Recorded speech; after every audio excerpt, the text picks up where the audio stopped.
This is our project, and it is known as notebook. And in this notebook, you can create various data structure visualization algorithms. And for now, we have just made graphs. So you can just implement greedy algorithms on the graphs. The two famous greedy algorithms, which is Kruskal and Prim's algorithm. So you can see over here, we have a create button over here. So if you click over here, you can select the type of graph and the algorithm.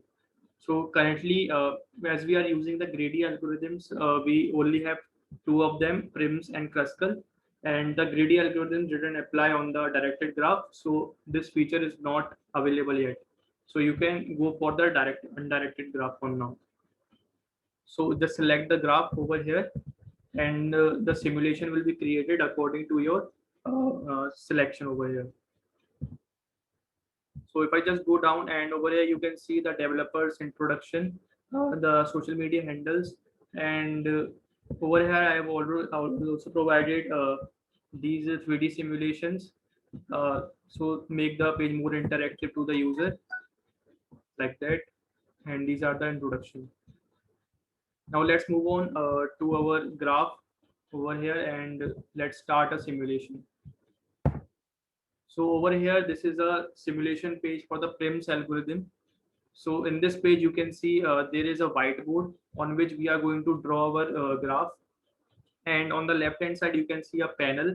In this panel, we have provided various features like to get the current algorithm. So currently we are using the Prim's algorithm. So if I select this, you will see the Prim's algorithm step by step. So if someone want to understand the algorithm before going on to the graph, they can click over here.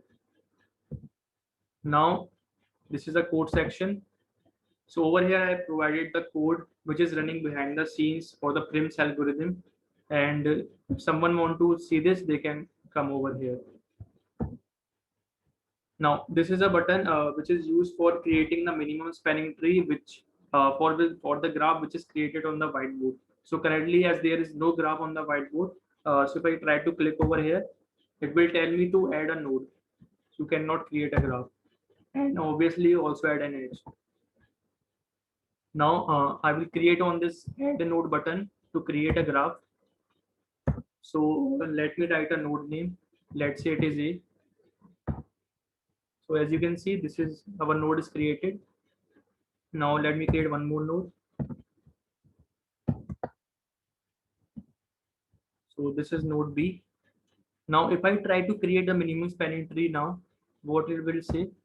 It will say that the make sure the graph is closed.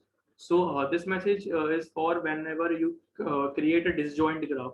So currently you can see this is a disjoint graph, or the graph is not a cycle. All the nodes are not interconnected with each other. So this message is going to display. So let me create 4 nodes for now to create a complex graph. Let's say it is C, and let's say it is D. So these are our 4 nodes. Now let's connect them with an edge. A to B, let's say it is 10, B to C, let's say it is 50, C to D, 4, and D to A. Let's say it is 9. So currently, if I try to create the spanning tree, it will make it because the number of nodes and the number of edges are equal. So as you can see in the spanning tree, the number of edges should be n number of nodes minus 1. So it will create the minimum spanning tree. So let me make it more complicated. Let's connect C and A. Let's make it 66. So now if I try to create the minimum spanning tree, so for now let's predict what will be the answer.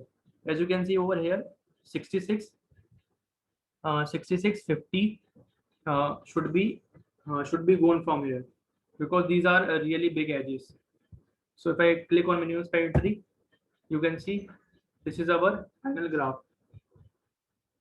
So as you can see, number of nodes is 4 and number of edges is 3. So behind the scenes, here the Prim's algorithm is being used, and this is your final answer, like this. Now let me take you to the Kruskal algorithm. So this is the page for Kruskal algorithm. The page is very similar, and the algorithm working is different, but the algorithm is different over here. The Kruskal